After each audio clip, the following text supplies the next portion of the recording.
Okay, we're looking at a 2014 Forest River Sunseeker 3050S.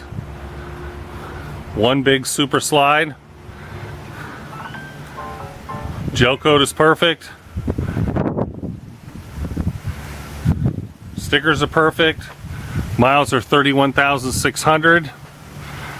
You've got an awning over the top of the entire slide out and awnings over the windows.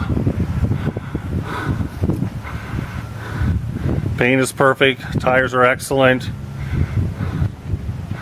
Missing one little light up at the top there. Power awning. Nice TV there. And this is what I sent you in an email.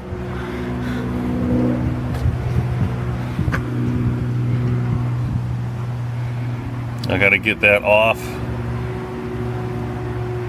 and get a new one and possibly buy this piece,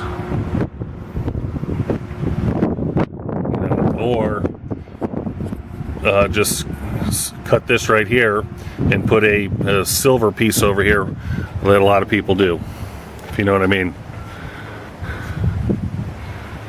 And these graphics light up too at night. They look cool. They're gold. A lot of storage. Got the hitch in the back. Rear backup camera. Stereo. And I'll do one of the inside here shortly.